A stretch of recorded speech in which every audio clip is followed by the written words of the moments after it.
오늘은 욥기 14강, 욥기 15장 내용을 함께 생각하고 기도하도록 하겠습니다. 진 에드워드라는 분이 쓴 크리스천에 못 박히다라는 책이 있습니다.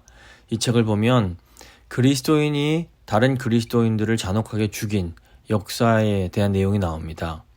너무 안타깝지만 신앙 때문에 타 종교나 국가로부터 핍박과 고문을 받다가 순교한 사람들보다 어쩌면 기독교 안에서 종파 간의 갈등 때문에 죽은 사람들이 더 많을지 모릅니다. 이렇게 죽어간 사람들은 아마도 다윗이 시편에서 했던 고백에 공감을 했을 겁니다. 시편 55편 12절 13절 보시면 나를 비난하는 자가 차라리 내 원수였다면 내가 견딜 수 있었을 것이다. 나를 미워하는 자가 차라리 자기가 나보다 잘났다고 자랑하는 내 원수였다면 나는 그들을 피하여 숨기라도 했을 것이다. 그런데 나를 비난하는 자가 바로 너라니, 나를 미워하는 자가 바로 내 동료, 내 친구, 내 가까운 벗이라니. 이런 세번역 보면 이런 내용이 나옵니다. 오늘날에도 욥처럼 고난받는 사람들을 괴롭히고 힘들게 하는 사람들은 신앙이 없는 사람들이 아니라 사실은 같은 교회, 같은 신앙생활을 하는 사람들일 가능성이 높습니다. 사실 욥의 처지에서 바라보며 같이 이렇게 위로해줘야 될 사람들이 마치 욥의 친구처럼 행동을 하는 것입니다. 15장부터는 욥과 친구들의 이제 1차 논쟁이 끝나고 2차 논쟁이 시작이 됩니다. 욥 한 명을 두고 3명의 친구가 차례대로 나와서 서로 논쟁을 벌입니다. 첫 번째 논쟁처럼 엘리바스, 가장 연장자인 엘리바스가 나와서 먼저 논쟁을 합니다. 엘리바스가 하는 말은 첫 번째 했던 말과 별로 다르지 않습니다. 하나님은 정의로운 분이시고 악인을 정당하게 심판하신다. 따라서 욥은 정의로운 하나님의 정당한 심판으로서 벌을 받고 있는 것이다. 살아남는 길은 자기 죄를 인정하고 마음을 돌이켜서 회개하고 의롭게 되는 것이다. 이 내용은 동일한데 이 어투가 변했습니다. 이제 엘리바스가 하는 말을 들어보면 감정이 잔뜩 실려 있습니다. 처음에는 욥을 걱정하면서 욥이 회복되기를 바랬는데 이제는 욥을 비난하고 있습니다. 정의로우신 하나님의 정당한 벌을 받으면서도 자신의 무죄를 주장하는 욥을 보면서 넌 정말 악하다. 이 약한 너는 악인의 운명을 맞을 거다. 라는 악담과 어떻게 보면 저주에 가까운 비난을 퍼붓게 됩니다. 하나님의 정의와 악인의 심판이라는 내용은 그대로인데 그 결론이 달라지게 됩니다. 첫 번째 논쟁에서는 욥 네가 잘못했으니까 회개해라, 이것이 결론이었다면 이제는 욥 네가 잘못했으니까 이제 너는 벌을 받아 마땅하다라고 말을 하고 있습니다. 오늘 15장에 나오는 엘리바스의 논지를 요약하면 3가지가 됩니다. 첫째는 너는 왜 쓸데없는 말로 자꾸 죄를 짓느냐라는 겁니다. 이게 이제 1절부터 6절의 내용이고, 두 번째는 오직 너만 진리를 안다는 그런 주장은 참 위험하다. 이것이 이제 7절부터 16절까지의 이제 주장입니다. 그리고 세 번째는 오히려 하나님이 뭘 잘못하셨다고 하니 넌 정말 오만방자하고 역겹다. 너는 분명히 하나님의 심판으로 멸망을 당하게 될 것이다. 이것이 이제 17절부터 35절의 내용입니다. 사실상 이 엘리바스가 하는 말을 들어보면 욥이 했던 말을 그대로 욥에게 되돌려주는 것입니다. 욥이 친구들에게 여러 차례 이제 항변을 하는데 친구들이 계시와 경험과 전통의 권위로 욥의 말을 계속 이렇게 무시하고 듣지 않는 것에 화가 난 욥이 소발의 연설을 반박할 때 이런 말을 합니다. 12장 2절 3절에서 너희만 참으로 백성이로구나. 너희가 죽으면 지혜도 죽겠구나. 나도 너희같이 생각이 있어 너희만 못하지 아니하니 그 같은 일을 누가 알지 못하겠느냐. 그러니까 욥은 니네만 진리를 안다고 생각하지 마. 나도 진리를 알고 있어. 이렇게 이제 얘기를 합니다. 근데 이제 저희는 그 욥기 전체를 알기 때문에 하나님께서 욥을 어떻게 평가하시는지 알고 있습니다. 욥기 1장 2장에서 하나님이 욥을 의롭다 하시고 또 욥기 42장에서 친구들이 이제 잘못했다고 하면서 꾸짖으시는 걸 알기 때문에 엘리바스의 주장이 틀리고 욥의 주장이 맞다는 것을 알고 있습니다. 하지만 그럼에도 지금 보면 욥에게도 문제가 전혀 없느냐? 그건 아닙니다. 욥은 처음부터 지금까지 계속해서 나는 무죄하다 주장합니다. 너희만 아냐? 나도 너희만 못지않다. 나도 너희 이상으로 알고 있다. 이 말에는 욥의 어떤 답답함에서 나오는 말이지만 어떤 이제 그 자신감도 이제 들어있음을 보게 됩니다. 그런데 인간의 대화에는 어느 한쪽이 절대적으로 옳을 수는 없습니다. 양쪽 모두에게 어느 정도 배울 것이 있고 양쪽 모두에게 허점이 있을 수가 있는 겁니다. 근데 욥이 친구들에게 너희가 마치 하나님을 주머니의 동전처럼 여기면서 다 진리를 소유하고 있는 것처럼 얘기하는구나 라고 비판을 하는데, 이 말이 사실은 욥에게도 해당이 되는 말입니다. 이제 욥이 이제 어느 정도 문제가 있다는 것은 하나님께서 폭풍 속에서 욥에게 대해 말씀하시는 내용을 들어보면 우리가 알 수가 있습니다. 욥기 40장 8절을 보면 하나님께서 욥에게 아직도 너는 내 판결을 비난하려느냐? 네가 자신을 옳다고 하려고 나에게 잘못을 덮어 씌우려느냐? 이런 말씀을 하십니다. 그러니까 그 욥의 주장도 그렇게 옳기만 한 것은 아니었다라는 겁니다. 욥이 의도했든지 그렇지 않든지 간에 친구들과 논쟁을 벌이면서 이제 그 펼친 주장을 보면 그 논리를 내가 옳다, 이거는 내가 문제가 아니라 하나님 문제다, 이런 식으로 그 논리를 따라가다 보면 결국 하나님이 악하시다라는 결론이 나오게 됩니다. 그러니까 욥도 친구들의 그런 어떤 권선징악적인 주장과 논리적으로 맞서 싸우다 보면 사람들이 사용하는 논리와 언어를 쓸 수밖에 없는데, 그러다 보면 결국 하나님이 악하시다라는 모순에 다다르게 되는 겁니다. 이것이 어떻게 보면 인간 언어와 논리의 한계라고 할 수 있습니다. 욥의 친구들도 하나님을 모르지 않았습니다. 정의로우신 하나님을 변호하고 싶어 했습니다. 그런데 친구들의 의도와 다르게 하나님을 엉뚱한 방향으로 옹호하면서 욥을 공격하게 되는 겁니다. 그러니까 우리가 빠질 수 있는 큰 위험 중 하나가 나만 옳다, 나는 틀리지 않다라는 너무나 지독하게 강한 확신입니다. 근데 여기 강한 확신에 또 정말 선한 의도까지 더해지면 이게 사실은 굉장히 위험할 수가 있습니다. 정말 좋은 의도, 정말 착한 마음으로 확신에 차서 다른 이들에게 엄청난 상처와 고통을 주게 되는 겁니다. 그래서 저희가 하나님에 대한 확신과 함께 반드시 가져야 될 것이 겸손한 태도입니다. 나도 틀릴 수 있다. 내가 이 하나님이 정의로우신 분인 거 내가 분명히 알지만 그럼에도 내가 틀릴 수 있다라는 이런 겸손한 태도가 우리 성도들에게는 꼭 필요합니다. 이제 본문을 한번 살펴보겠습니다. 1절부터 6절까지는 엘리바스가 욥에게 왜 자꾸 쓸데없는 말을 하느냐라고 꾸짖는 내용입니다. 우선 엘리바스가 욥의 말이 너 헛되다라고 꾸짖습니다. 1절과 3절 보시면 대만 사람 엘리바스가 대답하여 이르되 지혜로운 자가 어찌 헛된 지식으로 대답하겠느냐? 어찌 동풍을 그의 복부에 채우겠느냐? 어찌 도움되지 아니하는 이야기 무익한 말로 변론하겠느냐? 엘리바스가 보기에는 욥이 하는 말이 허풍처럼 느껴지는 겁니다. 엘리바스는 욥의 지식은 동풍과 같을 뿐이며 아무것도 성취하지 못한다라고 말을 합니다.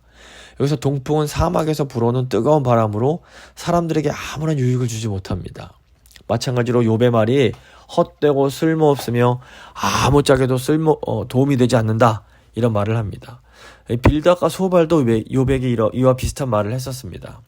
나아가 엘리바스는 욥의 주장이 위험하다라고 비난을 합니다. 4절 보시면 참으로 네가 하나님 경외하는 일을 그만두어 하나님 앞에 묵도하기를 그치게 하는구나.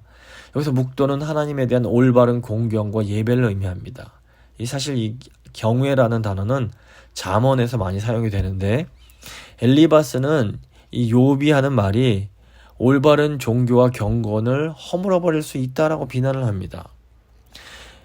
엘리바스는 하나님께 도전하는 욥의 행동이 불경하다라는 이런 차원을 넘어서 만약에 욥이 하는 주장, 하나님께서 무고한 자를 힘들게 하신다라는 이 주장을 받아들이면 일반적인 모든 도덕 법칙이 무너질 거라고 생각을 합니다. 착한 일을 하면 복을 받고 악한 일을 하면 벌을 받는다라는 이 단순한 원칙이 깨진다면 누가 착하게 살려고 하겠느냐는 겁니다. 엘리바스가 보기에 부당한 고난이 가능하다라는 이 욥의 주장은 너무 급진적이고 기존의 도덕과 윤리를 파괴하는 것처럼 보였습니다. 엘리바스는 욥이 실질적인 내용도 없으면서 위험한 말을 하고 있다고 비난하면서 이제 욥의 동기를 비난합니다. 5절과 6절입니다. 너의 죄악이 너의 입을 가르치나니 네가 간사한 자의 혀를 좋아하는구나. 너를 정죄한 것은 내가 아니요 너의 입이라. 너의 입술이 너에게 불리하게 증언하느니라. 엘리바스는 욥이 간사하다라고 하면서 욥이 그런 주장을 하는 것은 욥이 삐뚤어진 마음에서 자신의 죄를 덮고자 하기 때문이다 라고 말을 합니다. 이제 동기까지 공격을 하는 겁니다. 엘리바스가 욥을 정죄하는 것은 내 말이 아니라 욥 네 입에서 나온 말이다 라고 하면서 아주 욥을 신랄하게 이제 비난을 하고 있습니다.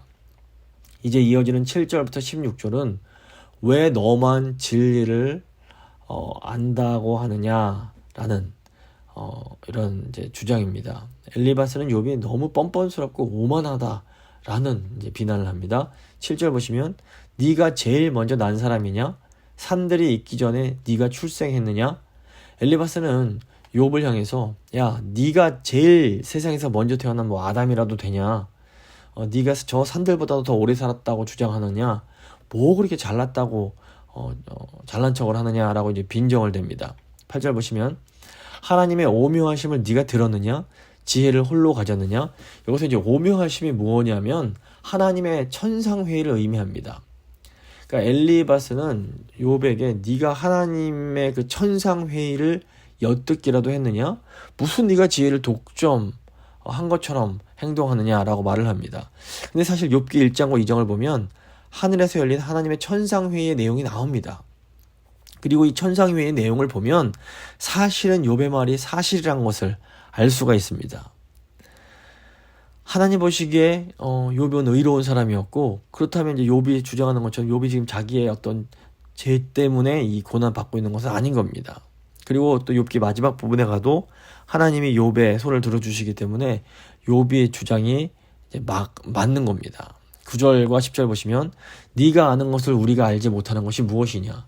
네가 깨달은 것을 우리가 소유하지 못한 것이 무엇이냐? 우리 중에는 머리가 흰 사람도 있고 연로한 사람도 있고 네 아버지보다 나이가 많은 사람도 있느니라. 엘리바스는 욥이 마치 자기들이 모르는 것을 욥만 안다고 우기는 아주 교만하고 독선적인 사람이라고 이제 뭐라고 합니다.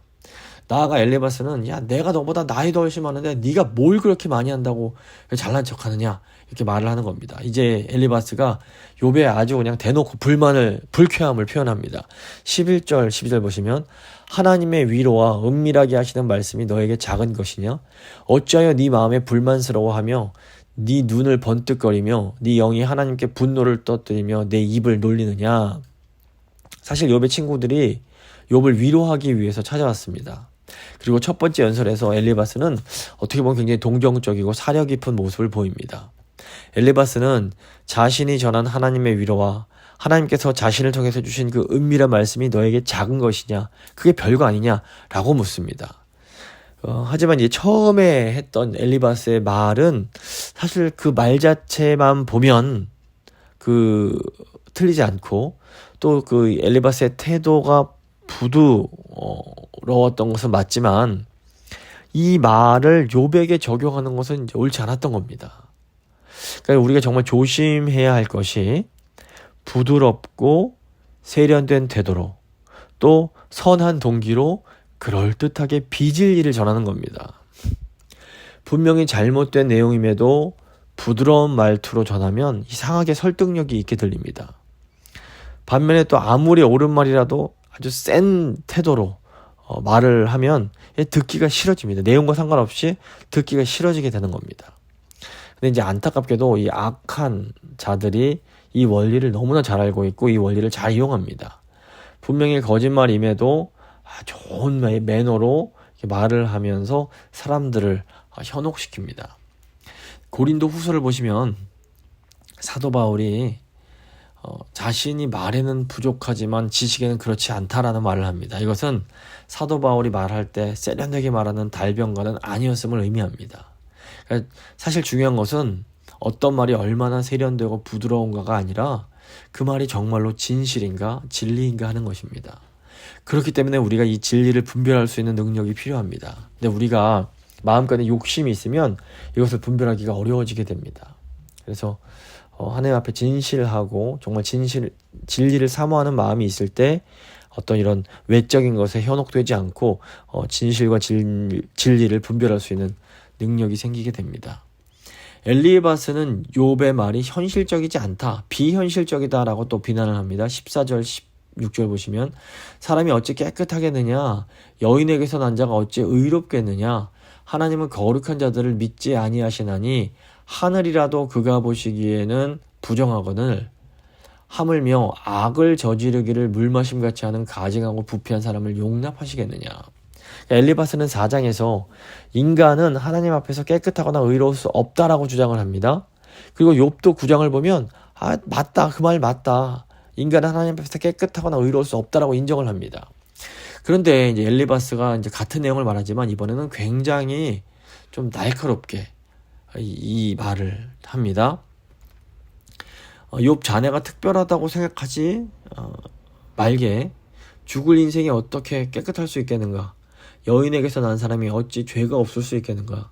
하늘에 있는 거룩한 자들 중에도 하나님께 신뢰받을 만한 자가 없고 하늘마저도 당신 보시기에는 깨끗하지 못한데 하물며 구역질나도록 썩고 악을 물마시듯 하는 사람이 어떻게 그럴 수가 있겠는가? 이렇게 말을 하는 겁니다. 그러니까 엘리바스는 지금 내가 죄가 없는데 부당한 고난을 당하고 있다라는 이 욥의 말이 아주 허망하고 위험하며 자기 합리화를 하는 것이고 오만하며 불쾌하고 비현실적이다 라고 말을 하고 있는 겁니다. 그런데 이 논리를 잘 따져보면 만약에 부당한 고난이 없다면 부당한 은혜도 불가능합니다. 이유를 알 수 없는 고난이 불가능하다면 이유를 알 수 없이 주어지는 은혜도 불가능한 겁니다. 결국 엘리바스의 주장은 하나님께서 주시는 값없는 은혜도 부당한 고난처럼 허망하고 비현실적이며 위험한 것이다 라고 말을 하는 것이 됩니다. 엘리바스가 보기에 값없는 은혜가 나의 모든 죄를 사해준다면 그것은 선한 행동에 필요한 동기를 무너뜨리는 것이기 때문에 이 부당한 은혜는 굉장히 위험한 것이 되어버립니다. 그런데 이것은 은혜의 복음을 반대하는 것입니다. 안타깝게도 여전히 교회에서 이 엘리바스처럼 생각하는 분들이 있습니다. 그러니까 복음적인 사고방식이 아니라 종교적인 사고방식은 이 값없는 은혜를 싫어하게 됩니다. 그리고 이단들이 아주 전형적으로 이런 주장을 합니다. 은혜가 좋지만 은혜만으로는 부족하다라는 겁니다. 이런 식으로 종교적인 사고, 네가 뭔가를 해야 하나님께서 복을 주시지, 이런 사고를 주입해서 사람들이 이단 종교에 헌신하게 만듭니다. 그래서 종교적인 사람들은 은혜로 용서받는다라는, 오직 은혜로 용서받는다라는 이 확신이 있는 사람들을 오만하다라고 비난하면서 은혜는 비현실적이다라고 비난을 합니다. 하지만 궁극적으로 이 욥기라는 책은 부당한 고난, 죄 없이 받는 고난에 대한 책이며 나아가 부당한 은혜, 값없이 주어지는 은혜에 관한 책이라고 볼 수 있습니다. 의인이 당하는 부당한 고난은 죄가 전혀 없으신 분이 당하실 이 부당한 고난을 예표하는 것입니다. 그리고 예수 그리스도의 그 부당한 고난은 죄인들에게 값없는 용서라는 부당한 은혜를 가능하게 해 주었습니다. 욥의 친구들이 욥의 말을 허황되게 느끼는 것은 그들의 신앙체계에서는 이 부당한 고난, 섭리적 고난이라는 것이 있을 수 없기 때문입니다. 그러니까 그들의 사전에는 부당한 고난은 없는 겁니다. 친구들은 죄를 짓지 않는 사람이 부당하게 고난당한다는 것은 도저히 말도 안 되는 얘기다, 인간의 삶을 위해서 전혀 지혜를 주지 못한다 라고 믿고 있는 겁니다. 사람들이 자기들이 경험해보지 못한 것은 무시하고 부정해버리는 경향이 있습니다. 이것이 인간의 한계라고 할 수 있습니다. 그래서 인간은 자신의 그런 경험의 틀을 넘어서지 못할 때가 많습니다. 죄 없으신 예수 그리스도가 고난을 받으신다. 이것은 인간의 경험과 인간의 사고로는 사실 이해하기 힘든 것입니다. 하지만 이것은 하나님의 놀라운 사랑을 보여주는 계시적인 사건입니다. 복음은 권선징악을 말하는 이 세상의 원리와 너무도 다릅니다. 그래서 이 믿음이 없는 사람들이 보기에는 너무나 비현실적인 이야기요, 위험한 이야기로 느껴질 수가 있습니다. 결국 인간의 경험을 초월하는 이 하나님의 은혜를 우리가 받아들일 수 있는 것은 오직 믿음으로만 가능합니다. 우리가 경험을 통해서, 우리의 이성을 통해서 이 하나님의 계시를 받아들일 수 없습니다. 이 하나님의 사랑을 드러내는 예수 그리스도의 십자가의 계시를 받아들이는 것은 오직 믿음으로만 가능합니다. 이제 17절부터 35절은 오만한 욥, 너의 이 종착지는 결국 악인의 종착지와 같을 것이다 이라는 그런 내용입니다. 그래서 엘리바스가 먼저 굉장히 전통적인 그런 권선징악을 강조하는 그런 전통적인 입장에서 악인들이 겪는 여러 가지 불행을 묘사합니다. 17절부터 19절 보시면 내가 너에게 보이리니 나에게서 들으라. 내가 본 것을 설명하리라. 이는 곧 지혜로운 자들이 전하여 준 것이니 그들의 조상에게서 숨기지 아니하였느니라. 이 땅은 그들에게만 주셨으므로 외인들은 그들 중에 왕래하지 못하였느니라. 엘리바스는 욥에게 이제 악인이 어떤지를 보여주겠다라고 말을 합니다. 그리고 자신이 본 것을 설명해 줄 테니 잘 들어라 이렇게 말을 합니다. 엘리바스 자신이 본 것은 아주 지혜로운 전통이고 순수한 전통이며 이상한 전통을 전하는 외인들은 그들 중에서 왕래하지 못하는 아주 오래전에 시작된 정말 최고의 전통이다 라고 하면서 다른 것은 다 틀렸다 이런 태도로 이제 말을 하는 겁니다. 그러니까 이 확신이, 그러니까 그 엘리바스의 말이 부분적인 진리가 있습니다. 그렇기 때문에 엘리바스의 말이 어떻게 보면 더 위험할 수 있는 겁니다. 그러니까 한 권의 책을 읽은 사람이 세상에서 가장 무서운 사람이다, 위험한 사람이다 이런 말이 있습니다. 우리가 아는 것이 전부가 아닐 수 있다는 것, 그것을 인정하는 그 겸손이 참으로 중요합니다. 욥을 향해서 엘리바스가 이제 악인이 겪는 두려움에 대해서 먼저 묘사를 합니다. 20절부터 24절입니다. 그 말에 이르기를, 즉 이제 엘리바스가 자기가 어떤 환상 중에 들은 내용을 이제 얘기해 주는 겁니다. 악인은 그의 일평생에 고통을 당하며 포악자의 횟수는 정해졌으므로 그의 귀에는 무서운 소리가 들리고 그가 평안할 때 멸망시키는 자가 그에게 이르리니 그가 어두운 데서 나오기를 바라지 못하고 칼날이 숨어서 기다리느니라. 그는 헤매며 음식을 구하여 이르기를 어디 있느냐 하며 흑암의 날이 가까운 줄을 스스로 아느니라. 환난과 역경이 그를 두렵게 하며 싸움을 준비한 왕처럼 그를 쳐서 이기리라. 엘리바스는 악인이 경험하는 두려움과 이 공포를 아주 정말 섬세하게 묘사하면서 욥을 향해서 만약에 자네에게 이런 느낌이 있다면 자네에게 악인의 모습이 있다는 것을 잊지 말아라 이렇게 돌려서 얘기를 하고 있는 겁니다. 악인이 느끼는 감정, 악인이 느끼는 공포를 경험한다면 너도 악인이라는 겁니다. 그리고 이제 엘리바스가 이어서 악인의 운명에 대해서 길게 이제 얘기를 합니다. 25절, 26절입니다. 이는 그의 손을 들어 하나님을 대적하며 교만하여 전능자에게 힘을 과시하였음이니라. 그는 목을 세우고 방패를 들고 하나님께 달려드니. 악인이 고난을 당하는 이유는 오만하게 하나님께 싸움을 걸기 때문이라는 겁니다. 악인은 그의 손을 들어서 하나님을 대적하며 하나님을 손가락질을 하거나 하나님을 향해서 주먹을 흔들어냅니다. 그리고 어리석게도 마치 돈키호테가 풍채를 향해서 달려가는 것처럼 하나님을 향해서 달려듭니다. 엘리바스는 욥에게 하나님을 향해서 달려드는 이런 모습이 있다라고 지금 생각하고 있는 겁니다. 27절, 28절 보시면 그의 얼굴에는 살이 찌고 허리에는 기름이 엉기었고 그는 황폐한 성읍, 사람이 살지 아니하는 집, 돌무더기가 될 곳에 거주하였음이니라. 엘리바스는 욥이 번영을 누릴 때 욥의 얼굴에는 살이 찌고 허리에는 기름이 덕지덕지 붙어 있었던 거 아니냐라고 하면서 하나님께 대적하는 자는 결국 황폐한 성읍, 사람이 살지 않는 집, 돌무더기가 될 곳에 거주하게 될 것이다. 망해서 비참하게 될 것이다 라고 말을 합니다. 29절 30절입니다. 그는 부요하지 못하고 재산이 보존되지 못하고 그의 소유가 땅에서 증식되지 못할 것이라. 어두운 곳을 떠나지 못하리니 불꽃이 그의 가지를 말릴 것이라. 하나님의 입김으로 그가 불려가리라.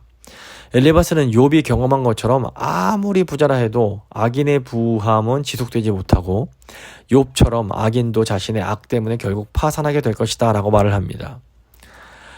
악인은 어두운 곳을 떠나지 못하고 하나님의 심판의 불이 그의 가지를 말릴 것이고 따라서 악인에게는 희망이 전혀 없다라고 말을 합니다. 지금 악인을 말하지만 사실은 욥과 악인이 매일반이다라고 말을 하는 겁니다. 31절부터 33절입니다.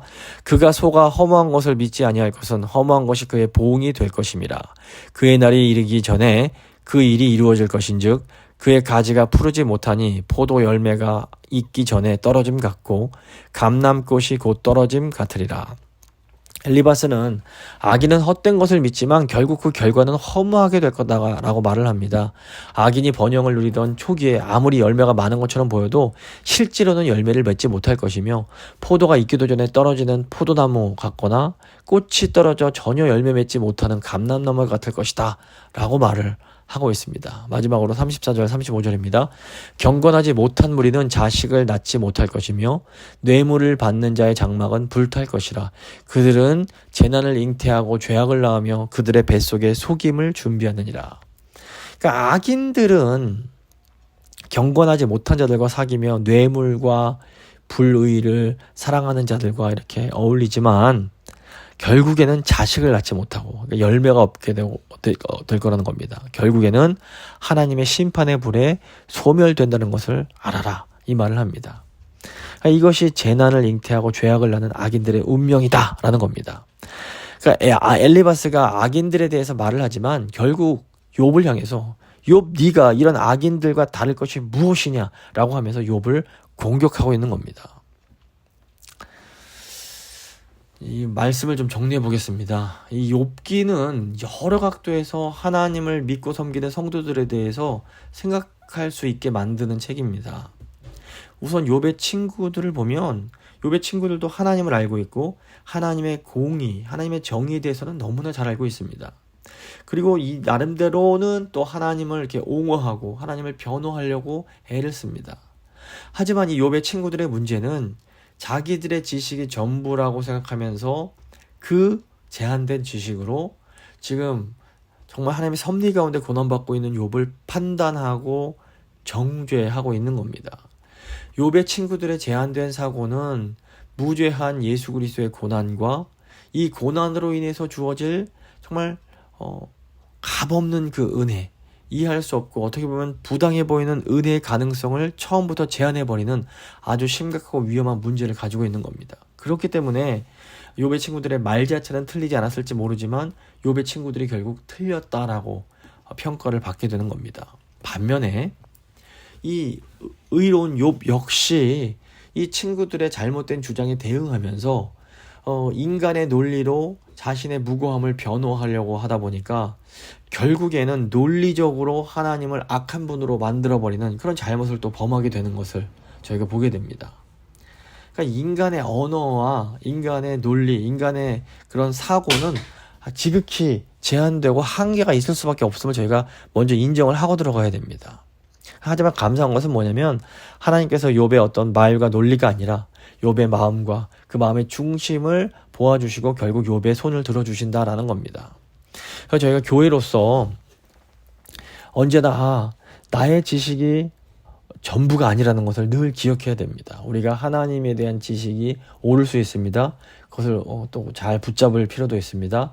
하지만 그것이 전부가 아니라는 것을 늘 기억하면서 겸손할 필요가 있습니다. 그리고 무엇보다 교회로서 우리는 언제나 하나님의 이 은혜, 복음에 나타난 하나님의 은혜, 값없이 우리를 용서해 주시고 죄 없으신 분이신 예수님께서 고난당하심으로 우리에게 정말 우리가 받을 자격이 없는 이런 어떻게 보면 불합리해 보이는 그런 큰 은혜를 베푸신 그 하나님의 사랑에 늘 초점을 맞춰야 됩니다. 그래서 저희가 이 욥기를 생각하면서 하나님 그 무죄하신 분이 고난 당하심으로 값없이 저에게 은혜를 베풀어 주신 그 사랑에 감사합니다. 저희가 늘 하나님의 은혜에 초점을 맞추면서 제한된 지식으로 다른 일들을 함부로 판단하거나 정죄하는 이런 욥의 친구들의 어리석음에 빠지지 않을 수 있도록 주님 저희를 붙잡아 주시옵소서. 한번 간절히 기도하도록 하겠습니다.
살아계신 하나님, 욥기를 대하면서 또 하나님의 그 크심과 인간의 한계와 인간의 부족함을 다시 한번 절실히 경험합니다.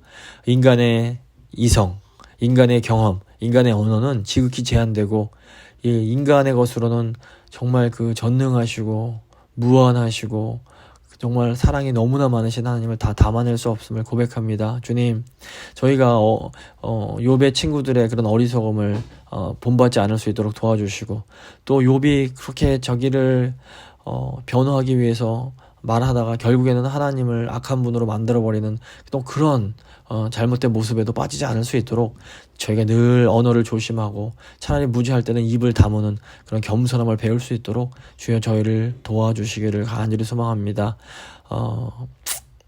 저희의 부족함에도 불구하고 저희 마음을 중심을 보아주신 하나님께 감사드리며 귀하신 우리 주 예수 그리스도의 이름으로 기도드립니다. 아멘.